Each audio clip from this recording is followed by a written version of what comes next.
In regard to the United States, where Italian Prime Minister Giorgia Meloni has criticised the domestic left-wing opposition on Saturday for downplaying the cold-blooded murder of US conservative activist Charlie Kirk. Meloni, leader of Italy's right-wing government, accused her political opponents of hypocrisy, saying they have often accused her of spreading hatred while remaining silent for justifying the killing of Kirk, who was shot while speaking at an outdoor event in Utah Valley. Kirk, a close ally of US President Donald Trump, was killed by a single bullet. Trump called the shooting a heinous assassination. The killing has sparked outrage among Kirk's supporters and widespread denunciations of political violence across party lines and internationally. Speaking at a party conference of her centrist ally, Meloni warned that the political climate in Italy is becoming unsustainable due to rising political hatred. She called on the Italian left to be held accountable and accused an intellectual of downplaying the murder of the right-wing politician. This is what the Italian Prime Minister Giorgia Meloni has said. La politica stanno tornando drammaticamente una realtà, facendo venire molti nodi al pettine.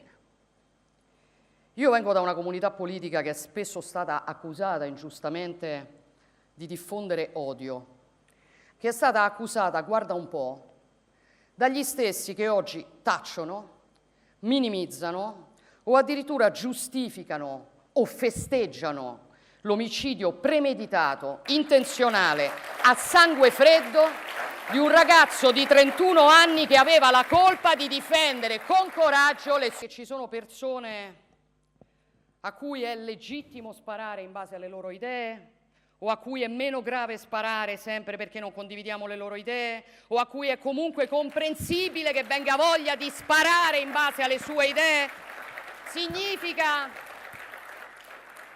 Significa che noi dovremmo immaginare pene inferiori per chi spara a un esponente di destra, magari prevedendo come attenuante il fatto che le sue idee.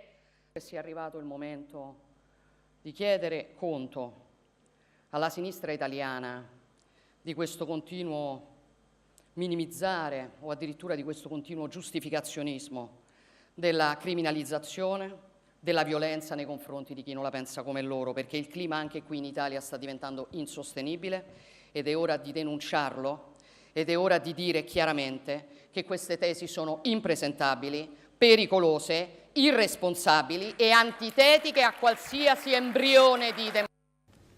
We are now once again joined by Matthew Vadum. Matthew, Prime Minister Meloni says Italy's left is downplaying the cold-blooded murder of Charlie Kirk. Those are her statements. Why do you think that this US tragedy is being drawn so sharply, not into just Italian politics, but into world politics? Well, I suspect, in terms of the framing of the story, the story is ripe for amplification. This was an attractive young man, 31, with children and a lovely wife, who was viewed by many as a heroic figure, who was crusading, for lack of a better term, for a better America.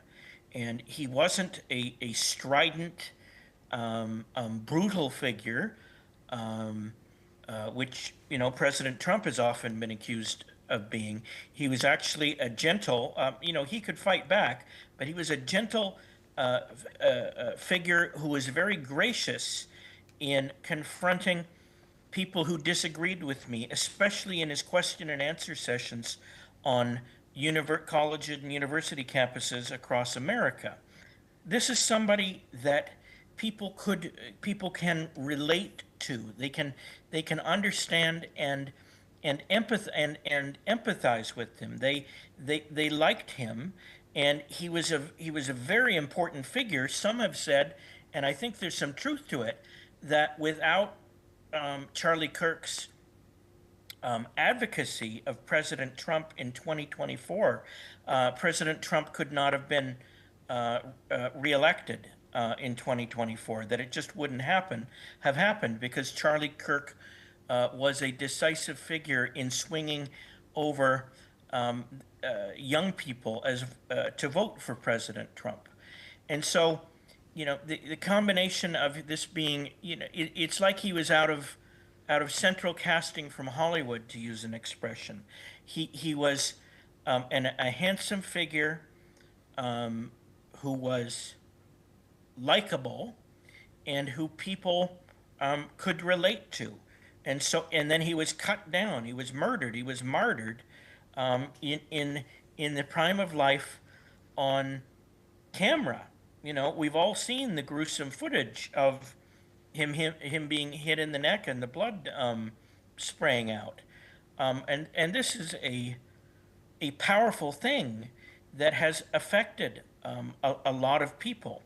However, there are people on the so-called far left and even the not so far left that have been, dancing in the streets, so to speak, about the death of Charlie Kirk, because he is their enemy. He represents everything they don't support. He was a strong conservative Christian leader. He was against wokeness and political correctness, and he spoke for a lot of people who are part of what could be called a silent majority in the United States.